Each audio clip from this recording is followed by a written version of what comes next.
Hoje eu listei os 20 melhores filmes de terror de 1982, dando sequência à nossa jornada pelo terror oitentista. E para abrir a lista, no 20º lugar tem Amityville 2, A Possessão, sequência do icônico clássico. Vai trazer a jornada dessa família que se muda para essa nova casa, essa casa assombrada, e começa a ver a vida de cada integrante se despedaçando com o passar do tempo, começando com pequenos contratempos até, de fato, grandes tragédias. É um filme meio deslocado, é uma família descendente de italianos que se muda para essa casa, bem bizarro em sua tomada de decisões. A mini plot, né, a mini trama com os irmãos é um dos negócios mais estranhos que eu vi dentro do cinema de terror. Tem uma história que se move da mesma forma contundente que o primeiro filme, trazendo aí aqueles arrepios genuínos, com boas locações dentro dessa casa. O último filme de terror, conhecido em vários países como se fosse uma sequência de Maniac, aquele filme que já trouxe na lista sobre filmes dos anos 80, com o Joe Spino. Aqui tem o Joe Spino de novo, mas não tem nada a ver, não é uma sequência de Maniac. É sobre um taxista que passa a stalkear uma atriz e a persegue por diferentes países, indo até a Europa atrás dela. É um filme que, diferente de Maniac, ele traz uma atmosfera leve, o espectador não entra em nenhum tipo de polêmica, ele mistura pequenos fragmentos, pequenos espasmos de comédia a essa trama que se move para diferentes lugares, de diferentes formas, uma trama bem surtada. E tem o Joe Spino aí, esse ícone do terror dos anos 80, do terror B dos anos 80, né? Dentro do terror ainda teve The Undertaker, né, do Joe Spino, que ele fez um pouquinho antes de sua morte, 87, 88. Esse aqui é o segundo filme dessa trilogia informal aí. Próximo filme, o Terror da Serra Elétrica. Pieces, em seu título mundial, vai trazer a jornada desse serial killer surtado que começa a fazer vítimas em um campus dessa universidade, tentando montar aí um quebra-cabeça humano. Uma hora ele pega um braço de uma vítima, outra hora uma perna, e assim ele vai construindo seu jigsaw, né, seu quebra-cabeça. É um filme que se destaca mesmo. A sua história ela nutre bons momentos e maus momentos, aqueles momentos de filme trash mesmo em sua trama, só que ele é muito bem dirigido, muito colorido em sua tomada de violência mesmo, a violência gráfica, muito forte visualmente, não só nas cenas de terror que são expostas ao espectador, mas propriamente na construção de cenários, muito bem feita. É uma boa opção aí de 82, que ganhou aí mais notoriedade com o passar do tempo e vem crescendo aí desde então. Em 3, A Noite das Bruxas, o infame filme da saga Halloween, porque não traz o Michael Myers como seu protagonista. Infelizmente esse filme teve toda essa crítica atrás, porque é um bom filme de fato. Se ele chamasse unicamente Halloween, a temporada de bruxas, ele seria uma decisão de marketing muito mais assertiva, mas infelizmente os produtores da época falharam nisso. Mas a trama vai trazer essa cidade pequena que é alvo dessa conspiração ocultista que está trazendo uma entidade maligna atrelada a essas máscaras infantis, e tudo vai ganhar forma na noite de Halloween. Tem o Tom Atkins, né, que fez grande ator, que fez vários filmes de terror nos anos 80. É uma trama bem atmosférica, diferente dos outros filmes da franquia Halloween, bem divertido mesmo, traz essa atmosfera de cidade pequena misturada a essa atmosfera do Halloween, das festividades da data. É algo bem diferente. Por mais que o Halloween seja tão popular, a gente não tem esse feriado sendo tratado com tanta paixão dentro do cinema como esse filme traz. São poucos os exemplos que conseguem, de fato, dentro do cinema, mostrar como esse feriado se move de diferentes formas dentro dessas fantasias, desse culto de pedir doces. É um filme bem legal, pena que atrai a tantas críticas negativas. Tenebre, do Dario Argento, um dos maiores filmes do diretor italiano, ia falar australiano, o diretor italiano na década de 80, trazendo a história desse escritor que passa a ser vítima de um stalker invisível que começa a matar aí pessoas conhecidas do escritor e causarem um verdadeiro inferno em sua vida profissional e privada. Um filme bem divertido. Como é tradicional dos filmes italianos de terror, a história aqui se move de uma forma bem louca, né, para diferentes caminhos, às vezes pouco verossímeis, porém o interessante aqui, o mais legal, é de fato a construção de cenas, as cores que o diretor utiliza, como o sangue é exposto nas diferentes tomadas. É um dos maiores filmes do diretor, como eu disse, e um filme extremamente divertido, com um plot twist no final que vai te deixar de boca aberta. Fúria Silenciosa, filme de terror protagonizado pelo Chuck Norris. Só por isso ele já vale o seu lugar nessa lista. É sobre esse assassino mutante aí, criado por métodos científicos, que foge ao controle e começa a aterrorizar uma cidade pequena estadunidense, e cabe aí a um xerife brucutu salvar os habitantes dessa cidade, possíveis vítimas, interpretado exatamente pelo Chuck Norris. Um filme completamente diferente de tudo que nós estamos acostumados dentro do terror, e mesmo para quem é fã do Chuck Norris dentro da filmografia do astro das artes marciais. Filme muito divertido, bem bizarro em sua tomada de decisões para sua história, para a construção dos seus personagens, aquelas frases soltas características do cinema dos brucutus de ação. O Chuck Norris, incrível como sempre, um baita filme que mescla muito bem ação e terror. Hotline, A Linha da Morte, filme feito para televisão, por isso bem pouco conhecido, tem a Linda Carter aí, a Mulher Maravilha, como protagonista. É sobre essa atendente da linha de suicídios, né, dos Estados Unidos, que ela atende pessoas que estão passando por momentos delicados psicológicos, quando ela começa a receber ligações de um stalker. Isso vai pouco a pouco mexendo com sua vida até o ponto que esse stalker acaba ultrapassando os limites da linha telefônica e indo até sua vida privada de forma bem real, a exposta dela. É um filme que vai mesclar esse suspense e esse terror, sempre colocando o espectador à beira do seu assento, como é tradicional em filmes de terror que tem essa figura do telefone, sempre muito um objeto bem macabro quando exposto de uma forma assertiva dentro do gênero. Então aqui é um prato cheio para quem gosta desse subgênero do terror, e uma trama que sempre muito arrepiante, muito boa, com uma boa dose de plot twists. Um filme pouco conhecido, mas que vale a pena aí dar uma chance a ele.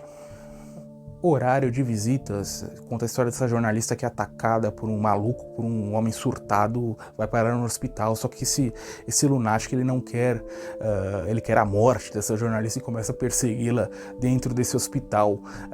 Eu já falei nos filmes de 1981, tem vários não, tem dois, né, Halloween 2 e o X-Ray, Massacre no Hospital, que eu falei na lista de 81, que se passam dentro de hospitais.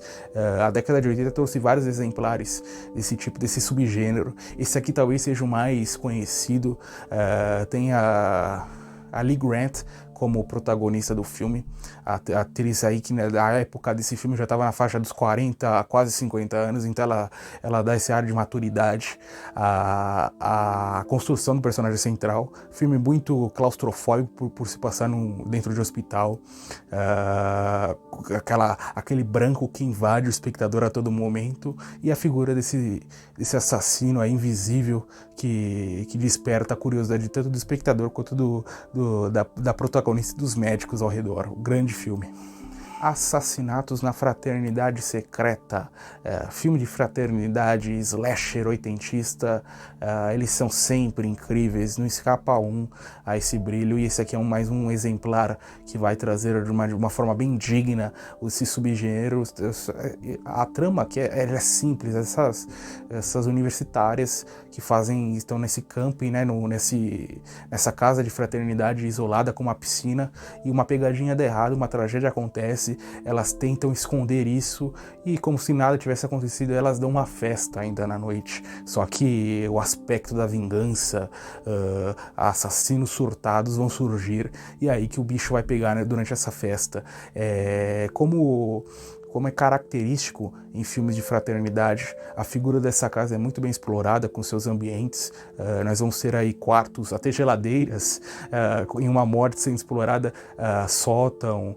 Então é muito rico a piscina, é um filme muito rico dentro dessa ambientação, dentro dessa casa muito grande, com personagens envolventes que escapam aí o estereótipo comum oitentista. É um filme incrível, um dos meus preferidos dentro desse subgênero fraternidade, slasher em fraternidades. Midnight é um filme que não tem título em português, sobre essa jovem que foge da casa dos pais, pega carona com dois jovens e juntos os três começam a cruzar aí o território estadunidense somente para cair em uma cidadezinha no meio do nada e serem vítimas aí de uma família de ocultistas surtados que vão aterrorizá-los.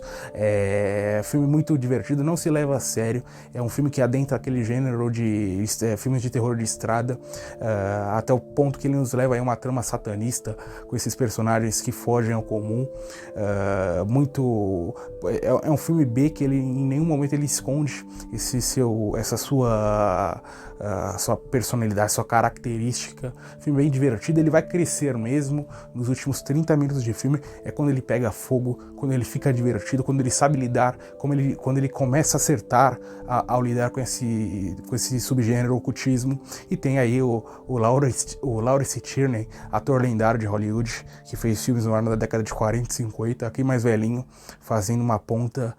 Filme bem legal e, como eu disse, se atentem aí aos últimos 30 minutos de filme. Sozinho no escuro, 4 pacientes da ala máxima desse hospício fogem durante um blackout e começam a aterrorizar essa cidade pequena durante essa única noite, em especial uma família e uma casa de uma família. É um filme diferente por trazer os vilões em faixas etárias diferentes, sendo encabeçado por um vilão já na terceira idade, interpretado pelo Jack Palance, ator lendário aí também. Falei do Lawrence Tierney, aqui o Jack Palance também, em filmes no ar da década de 50, grande ator, aqui muito bem, inclusive pegando a ponta desse filme bem interessante por misturar essa figura da loucura aliada à escuridão. Divertido, são 90 minutos muito bem investidos dentro do gênero. Girls Night Out, outro filme que não tem título em português, sobre outro filme de fraternidade também, slasher de fraternidade, sobre essa festa em campus. Durante essa noite é uma caça ao tesouro que eles estão promovendo. Essa caça ao tesouro foge ao controle quando o assassino começa a caçar os estudantes por festas, por casas de fraternidade, pelo próprio campus, e aí que o filme vai ganhar suas camadas mais características dentro do subgênero slasher. Filme bem divertido, frenético. A partir do ponto que ele começa, ele só termina na subida dos créditos. Uma boa opção aí, pouquíssimo conhecida dentro da década de 80. Terror fatal, essa essa mulher herda um asilo de sua tia. Ao invés de vender, resolve tocar o negócio, só que deixa os trabalhadores do lugar um tanto quanto descontentes. E em meio a esse descontentamento generalizado que surge em relação à nossa protagonista, estranhas mortes começam a acontecer no local, muitas vezes aí mortes que nem são descobertas, só são expostas ao espectador, mas não aos personagens, tudo dentro dessa casa. É um filme que tem essa construção de ambientes dentro dessa cidade pequena, e esse casarão que é um casarão, uma mansão em formato de asilo, e essa protagonista que sempre explora quartos, explora banheiros, ambientes, porões, sótãos. Filme que se destaca, vai criando esse clima, essa atmosfera macabra muito por essa curiosidade da protagonista. Um bom filme, também pouco conhecido, que vale aí o tempo investido. Sexta-feira 13, parte 3, outro Sexta-feira 13 que faz parte dessas nossas listas da década de 80. Aqui é o Sexta-feira 13, esse parte 3 é o filme que de fato aí traz essa figura que, como nós conhecemos a estrutura de um filme slasher do Jason, como nós conhecemos a partir do terceiro filme que ele fica redondinho mesmo, e muito divertido. sempre muito criativo nas suas mortes, dentro desse clima mais quente, né? Essa atmosfera mais quente exposta ao amante do terror. A caracterização do Jason sempre muito única, muito divertida, como esse vilão que jamais morre, né? O curioso desses filmes de Sexta-feira 13 é que é diferente de outros filmes de terror, quando a gente acredita até um pouquinho nas vítimas, a gente acredita ali que esse vilão, um eventual vilão, possa ser vencido. Nos filmes do Sexta-feira 13, esse sentimento não existe. De alguma forma, a gente sempre sabe que o Jason vai matar todo mundo, ele vai passar por cima. É um sentimento meio inconsciente que surge no espectador e muda, de fato, a experiência como nós enxergamos esse filme. É um ótimo filme. Como eu sempre costumo dizer, filmes dessa franquia Sexta-feira 13 são sempre muito regulares, então sempre no mesmo passo de qualidade. Isso aqui é diversão garantida, com certeza. Pesadelo no Vale da Morte, outro filme de estrada de terror para a nossa lista. É sobre esse garoto que está viajando com sua mãe, com seu padrasto, seu novo padrasto, nessa viagem pelo Grand Canyon, ali pelo deserto estadunidense. Ele acaba topando ali, esse garotinho mesmo, tem 7, 8 anos, ele acaba topando com um serial killer, ele presencia, ele é testemunha desse caso, e isso evidentemente vai criar um descontentamento nesse serial killer, e aí nós vamos ter esse jogo de gato e rato entre um serial killer super perigoso e esse garoto de 7, 8 anos. É um filme que tem como protagonista aquele ator mirim de Uma História de Natal, um dos melhores filmes natalinos de todos os tempos, aquela comédia super divertida esqueci do diretor canadense Bob Clark, quase que esqueci o nome dele, que fez filmes de terror também. Então é um filme muito divertido, traz da mesma forma que Sexta-feira 13 traz essa atmosfera quente, aqui ele consegue dobrar isso com esse grande deserto. Tem essa figura desse carro, desse motorhome, onde o primeiro crime acontece, tem museus sendo explorados. É um filme bem divertido, caipiras, como sempre em filmes de cidade pequena. Filme bem legal e traz esse contorno diferente, né? O terror visto pela ótica infantil, só que numa pegada bem slasher. Alucinações do Mal, The Sender, em seu título original, é sobre esse homem com poderes telecinéticos que começa a ter esses poderes que fogem ao seu controle. Ele consegue projetar aí sonhos e pesadelos reais na cabeça de suas vítimas, e aí vai criar esse grande jogo de perseguição, esse grande jogo de gato e rato entre esse homem surtado e esses cientistas que tentam de qualquer forma detê-lo. Filme diferente, ele bebe um pouquinho na fonte de Carrie a Estranha, trazendo uma trama que altera, né, aquilo que é feito no filme do Brian De Palma. Ele meio que adapta isso a uma atmosfera mais um terror mais ação exposto ao fã de terror. É um filme bem divertido, com cenas de ação que ficam aí na nossa cabeça, cenas de ação com terror. É um filme diferente, bem único em sua construção dentro do gênero de terror. Creepshow, a obra-prima aí do terror no formato de antologia, são 5 contos do George A. Romero expostos aí ao fã do terror. São contos sempre muito divertidos. Tem um conto que é esse homem que começa a virar planta, interpretado pelo Stephen King, esse caipira que começa a virar planta. Tem outro conto, tem o Leslie Nielsen, numa vingança alucinada contra sua mulher e o amante dela, interpretado pelo Ted Danson, muito bom. Tem outro conto que é de baratas, que é um homem que tem medo de baratas, que vê sua vida completamente invadida por esses insetos aí asquerosos. Enfim, muitos contos, todos os contos são divertidos, algo que é raro em filmes de antologia. Um dos meus favoritos dentro desse formato, dentro dessa estrutura. Eu amo filmes de antologia, assim como séries. E um filme inesquecível, teve uma sequência também muito boa, que não chega perto do primeiro, mas também é de muita qualidade. Um grande clássico aí, se você falar o que os anos 80 representam em seus diferentes subgêneros, o formato antologias, sem dúvida, sai na frente com Creepshow. Poltergeist, ou Fenômeno, filme do Tobe Hooper, diretor de O Massacre da Serra Elétrica, aqui trazendo um terror para a família inteira. É um terror Disney, como eu costumo dizer, aquele terror que é PG-13, né, que eles chamam nos Estados Unidos, de classificação 12 anos ali, mais ou menos, sobre essa família que se muda para essa casa, que é construída em cima de um cemitério indígena, e aos poucos pequenas assombrações começam a acontecer, só que essas assombrações com o tempo acabam fugindo ao controle e infernizando essa família.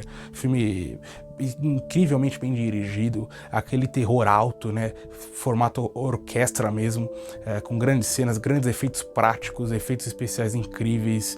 É um filme que, quando o terror de fato ele começa, primeiro há toda uma criação desse clima, dessa atmosfera, até de fato jogar o espectador nesse terror, e quando ele começa é um negócio de louco, é muito bom mesmo, como a gente, como espectador, se sente dentro da história. É um grande filme, teve mais 2 sequências, eu assisti o segundo filme, tá me faltando assistir o terceiro, o segundo também é muito legal, é uma grande sequência, uma grande história de casas mal assombradas dentro da década de 80. Slumber Party, ou Massacre, The Slumber Party Massacre, esse é o título original, o meu slasher, um dos meus filmes de slashers favoritos de todos os tempos. É sobre esse assassino que aterroriza uma festa de pijama dessas garotas durante uma noite com uma furadeira, que essa arma utilizada é diferente, completamente diferente das quais estamos acostumados. Um filme incrível do começo ao fim, filme muito polêmico, teve a direção da Amy Holden Jones, né, uma das poucas mulheres a dirigir filmes de slasher